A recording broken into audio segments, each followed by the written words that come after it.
12ই মে 2024 আমার বিয়ে হয়। আমার স্বামী ছিল ইটালি প্রবাসী। আমি একটা মধ্যবিত্ত পরিবারের মেয়ে। আমার বাবা ৮০ জন মানুষের অ্যারেঞ্জমেন্ট করার কথা তাদের। তারা বলছে ৮০ জন আসবে, সেখানে তারা ১০০ জন মানুষ এসেছে। অথচ আমার বাবা মোট মিলিয়ে ২০০ জন মানুষের অ্যারেঞ্জমেন্ট করেছিল, যার জন্য মান সম্মানটা একটু টিকলো। আমার বিয়েতে তারা তেমন কিছুই দেয়নি। তারপর আমার বাবার কোনো আফসোস ছিল না। আমি যেদিন শ্বশুরবাড়ি যাই, ঠিক সেদিন আমার শ্বশুরবাড়ির ১৫ জন মানুষকে আমার বাবার বাড়ি থেকে কাপড় চোপড় দেয়। কাপড় চোপড়গুলো তাদের একটু পছন্দ হয় না, যার জন্য তারা ওগুলো সব ফেলে দেয়। তারপর হচ্ছে আমার চাচা আমার জন্য একটা তোশক দিয়েছিল খাটের। সাইজটা একটু ছোট ছিল, যার জন্য শাশুড়ি, ননদ, ননদের জামাই সবাই উঠে বলে, কি ফকিনি, এগুলো কি দিয়েছে, এটা বলে তোষকটার ফালি দেয়। তখন একটা নতুন বইয়ের অবস্থা কেমন হয়। তখন আমি নিচের দিকে আমার চোখের পানিগুলো ফেলছিলাম। দিনে অনেক কান্না করি, তারপর সারাদিন মানিয়ে নিতে পারলেও রাতে আর মানিয়ে নিতে পারিনি। রাতে আমি কান্না করতে করতে অসুস্থ হয়ে পড়ি, কারণ এই যন্ত্রণাটা আমার কাছে অনেক বেশি বোঝার মনে হয় যে এখানে আমাকে কোথায় বিয়ে দিয়েছে, যেখানে শুরুতে আমার সাথে তারা এভাবে করে। তারপরের দিন আমরা যাব বাবার বাড়ি। জামাই মানুষ, তার তো ভালোভাবেই যেতে হবে, কিন্তু আমার শ্বশুরবাড়ির মানুষ তাকে বাজার করতে দিল না।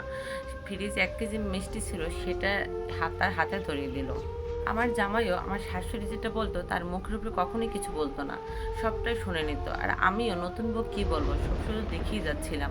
বিয়ের 15 দিন যেতে না যেতেই আমাকে দিয়ে জমির কাজ করালো, এবং জমিতে যে পেঁয়াজ লাগানো, রসুন লাগানো, এটা কি কোনো নতুন বউ করে? কিন্তু আমাকে দিয়ে তারা করাচ্ছিল। তারপর বলে, চলো বিলে কুমড়ো শাক তুলি। তখন যদি আমি কিছু না বলে, তখন আমার শাশুড়ি আমার সাথে অকথ্য ভাষায় অনেক কথা বলে। আমি ভোর 5টায় উঠে সকালে সবার জন্য নাস্তা বানিয়ে সব কাজ সেরে ফেলতাম।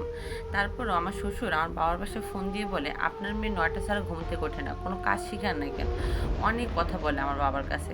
আসলে শ্বশুর বাড়ি শ্বশুর শাশুড়ি খারাপ হলেও যদি হাজবেন্ড ভালো হয় তাহলে নাকি শান্তি থাকে, আর সেখানে আমার সবই হলো উল্টো।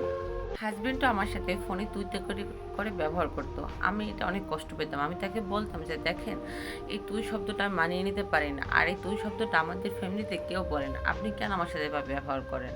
তারপর হচ্ছে আমি যদি রান্না করে যেতাম, তাহলে আমার রান্না করা খাবার নাকি আমার শ্বশুরের পছন্দ হতো না, সবসময় ভুল ধরতো। আর যদি রান্না না করতাম, তাহলে বাবার বাড়ির সবাইকে ফোন দিয়ে বলতো আমি কেন রান্না করি না, আমি সারাদিন রুমের ভিতর থাকি, কোনো কাজকর্ম করি না, তাহলে আমি কোথায় যাব, কি করব?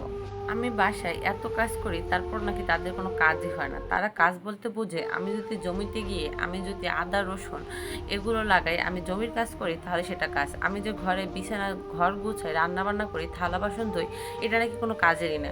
আবার আমি বারবার কেন থালা বাসন দিয়ে পানির বিল উঠাই, এটা নিয়েও অনেক সময় অনেক কথা শুনতে হয় শাশুড়ির। আমার শরীরটা প্রচণ্ড খারাপ ছিল, যার জন্য আমি আমার শাশুড়ির পাশে এসে শুয়ে পড়লাম। সে যে আমাকে দেখেছে, সে আমার পাশ থেকে উঠে ফ্যানটা অফ করে সাথে চলে যায়। একটা মানুষ কিভাবে পারে এতটা জঘন্য একটা কাজ করতে? দেখেছে যে আমার শরীরটা প্রচণ্ড খারাপ, আমি সারাদিনের ক্লান্তি দূর করার জন্য আমি একটু তার পাশে এসে শুয়েছিলাম, আর সেই ফ্যানটাই অফ করে দিল। আমি এগুলো সহ্য করতে না পেরে আমি আমার বাসায় সব কিছু বলে দিই যে আমার সাথে এই পর্যন্ত কি কি হয়েছে।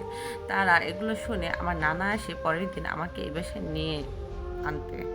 এই কথাগুলো আমি আমার হাজবেন্ডকেও বলছিলাম, কিন্তু সে আমাকে সবসময় একটা কথাই বলতো যে তুই যদি জমিতে যে কাজ করতি তাহলে তার এত কথা শুনতে হতো না, কাজ করো না কেন?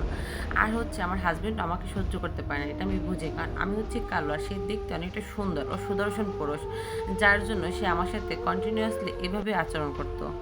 তারা কিন্তু বিয়ের আগে আমাকে অনেকবার দেখেছে, জামাই দেখেছে অনেকবার, শ্বশুর, শাশুড়ি, ননাস, কিন্তু তখন নাকি আমি অনেক সুন্দর ছিলাম, ফর্সা ছিলাম। এখন নাকি আমি কালো হয়ে গেছি। তা কালো হয়ে গেছি এই জন্য কি আমার ভালোবাসা কমে যাবে? এই জন্য কি আমার উপর এত নির্যাতন চালিয়ে দেবে?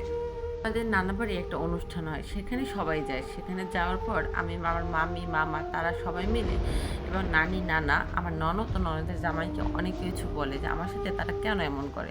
এই কথাগুলো বলায় তাদের মাইন্ডে বেঁচে যায়, যার জন্য আমার উপর আরও জুলুম ও অত্যাচার শুরু করে দেয়।